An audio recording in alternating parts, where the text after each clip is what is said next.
Hey guys, Jim Bounds, Motorhome Rehab Ranch. And for you guys that are with me on a weekly basis, yeah, I've been off radio silence for a little bit. Be honest with you, with all these medical appointments and things, and worrying about my back and all that stuff, it's been very interesting trying to stay focused. And what I've been doing is like on the last one, we're going to talk today about the living area fuse block.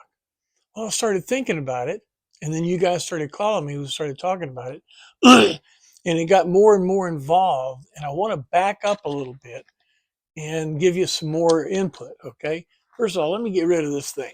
They don't want me to move my back when I'm out and about, but you and I can sit here. I think we can do this. What do you think?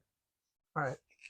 Well, in the last video about living area electrical system, I talked about we were going to do a service loop fuse block on living area electrical system. Then you guys started calling. We started talking about it.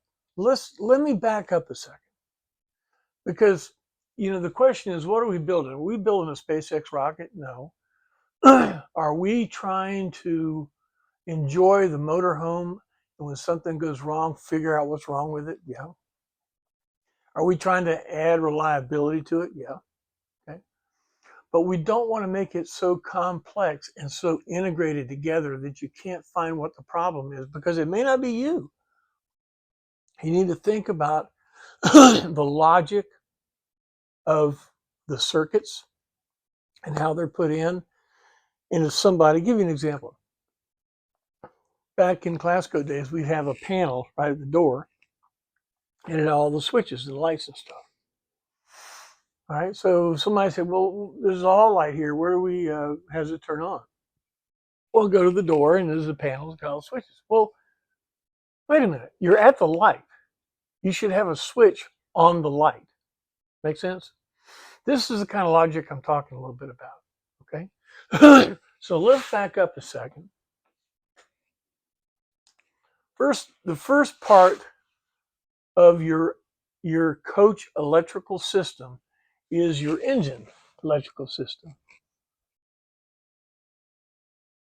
And generally, the engine fuse block is in the glove box,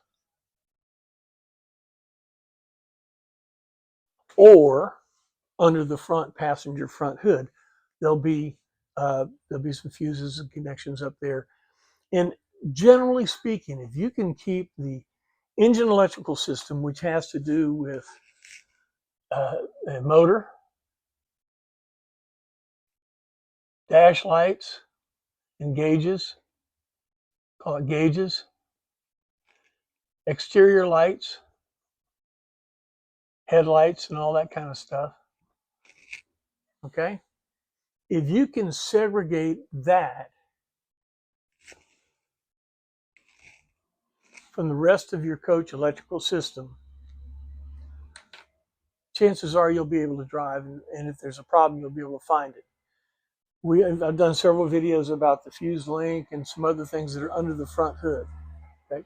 Now, there's one other thing under the front hood. Oh, it came to pick up the leaves. It's a little noisy. I have 32 bags of leaves out front. The other part that's in the front, if you're running the original AB or boost solenoid, or if you're running the Simlike ACR 160, on the left side of the boost solenoid is the potential for your living area electrical system. And what I did is I put a fuse block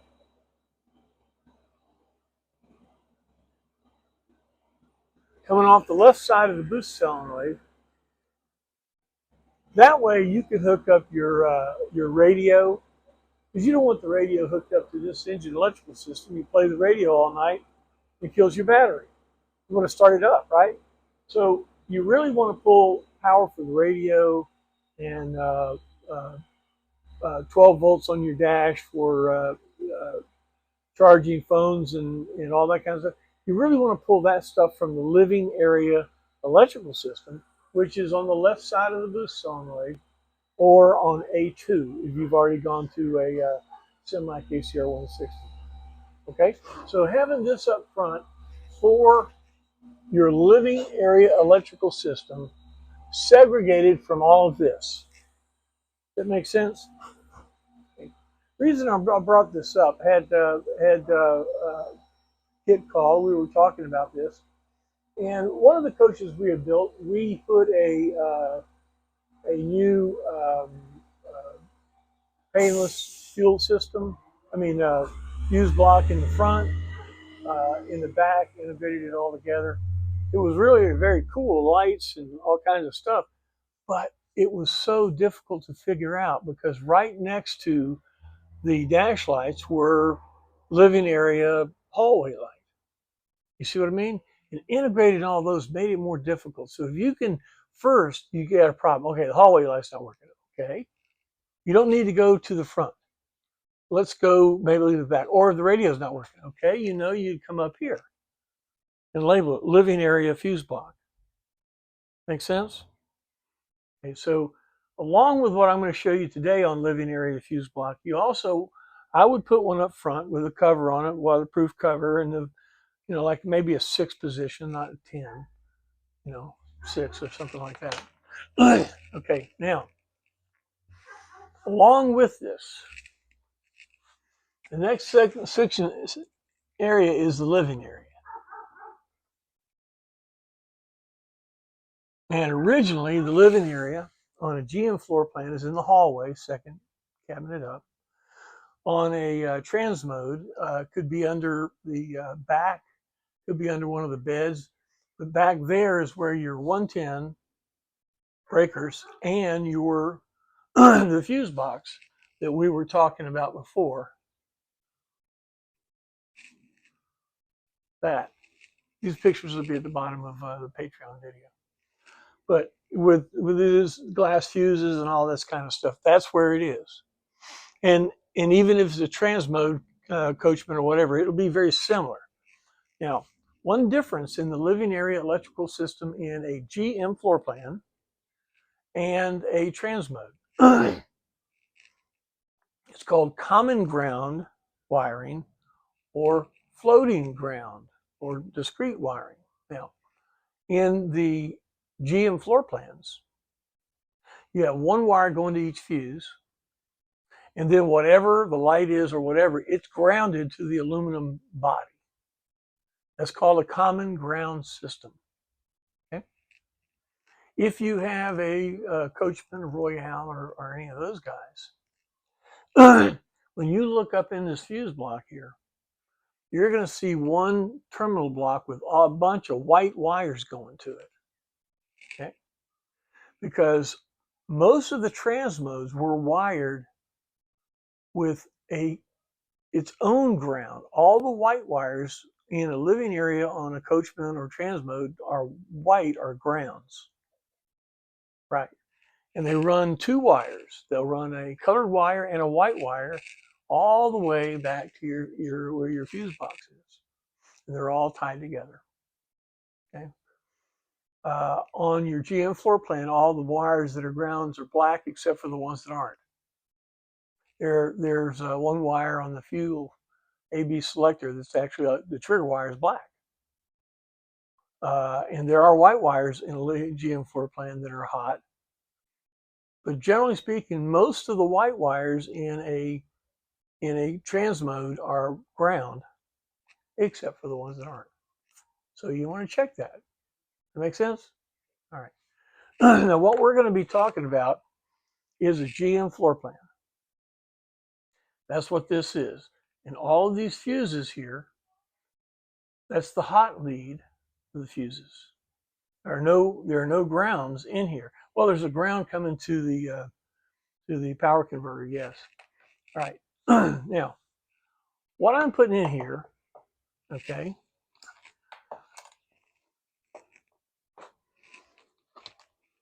let's move this out of the way,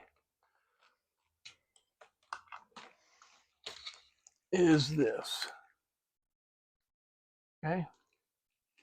This is a 10-position ATC plug-in style fuse holder. And the previous videos, I showed you how to get that online. You Google automotive fuse holder, and you stick the fuses in. Now, this has got a pigtail or a service loop, and this side is each one of these fuse wires. Does that make sense? Each one of these.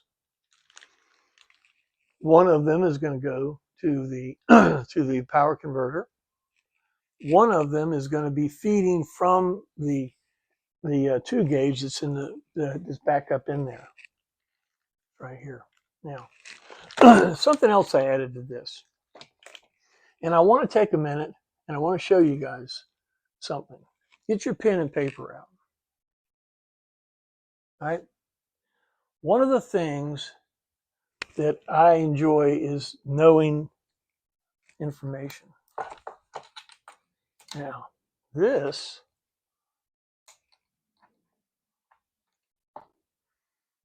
where is it? Yes. Okay. Look up mpja.com. Go to here. mpja.com. It's surplus electronic supplies, all kinds of things. It's amazing. Check them out. mpja.com. This is a meter right here. This is a 12-volt meter. It gives you it's a fluorescent readout, backlight, blue fluorescent. Gives you voltage, 12.37, current. I'm using 0.19 amps, and something I'm going to show you in a second. It gives me power in watts, 1.1 watts, 2.3 watts, and energy in kilowatt hours, 3032. It's a reset thing. You can turn it off, turn back on the backlight. Look this up in their meters at MPJA. It's like less than 20 bucks. That gives you everything on 12 volts that you really want to know. Now they also have another one for 110. Plug this in. There we go. 110 uses a coil right here. It reads the current through there. We got 119 volts. We're not have any current. We're not hooked up to anything. No power and no kilowatt hour energy. These are very cool. Check out MPJA on that. Now, with this,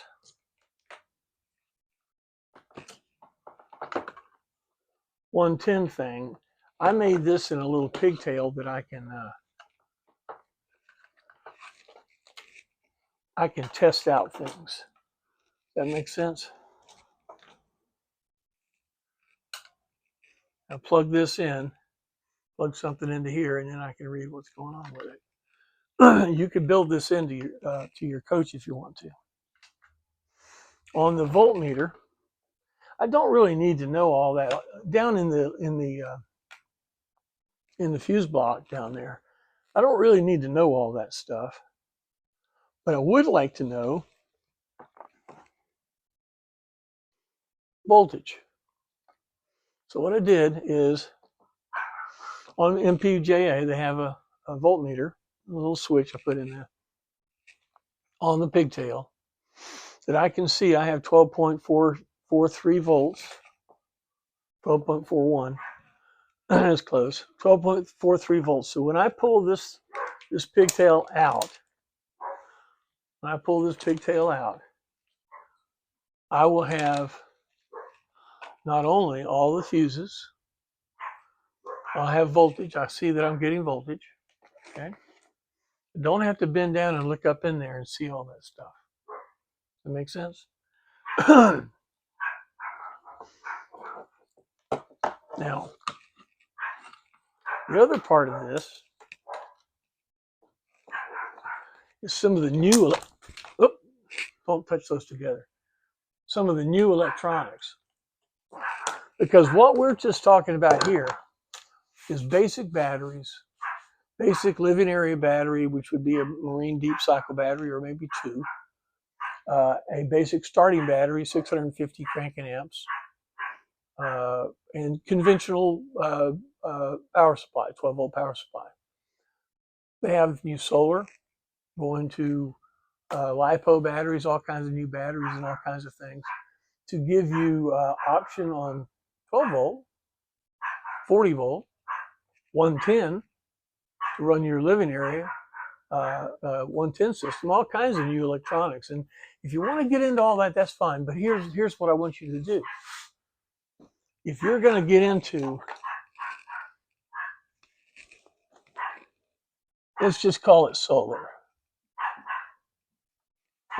If you're going to get into solar, have it also segregated. Now have living area where you can integrate them with switching, whatever, but also have this new electronics where it can be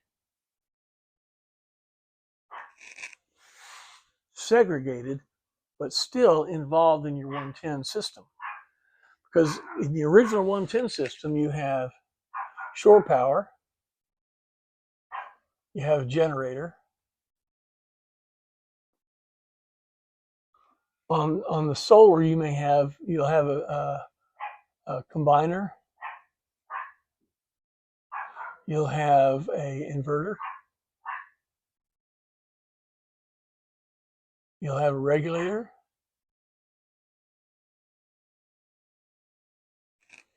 you have several components.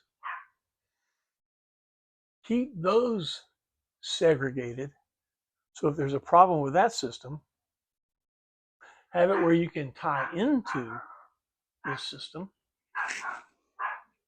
tie into it, but have it where it's segregated, where you can turn it off, where if this fails, it doesn't do anything here. Follow what I mean? So likewise here, you've got a living area, you've got its own battery, you've got its own fuse harness.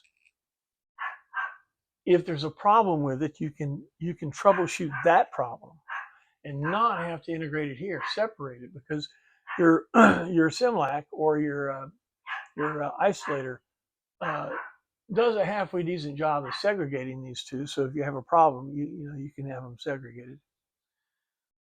You want to keep it that way. That makes sense.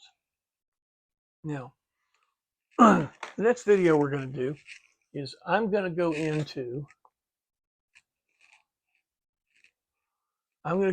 the fuse, the original fuse block. I'm going to clean this up. Okay. I'm going to install this, wire it to here. You'll see what I'm talking about. I know you guys got the idea, but you'll be able to watch and see what I'm talking about for sure. Okay. And then I'm going to also relocate the power converter, and I'm going to do some wiring on the 110 on another episode of this. All right, so real quick, check out MVPA, MPJA for their meters. They have all kinds of solder pencils, connectors, all kinds of stuff. It's a very cool company. Been around for a long time, and it's very inexpensive. Okay. Well, I hope this is helping a little bit. By the way, rummaging around, I actually found an original fuse block. 1, 2, 3, 4, 5, 6, 7 position fuse block. Boy, that thing's built solid, isn't it? It's a shame they just don't work very well. Yeah.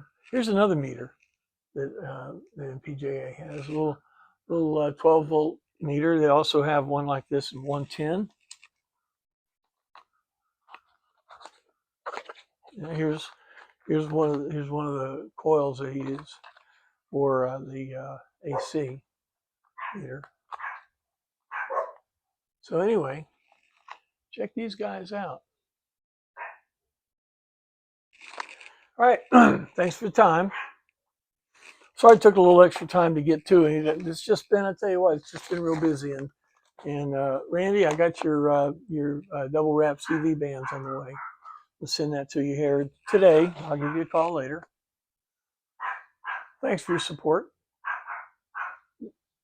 Give me input, questions about what we're doing here.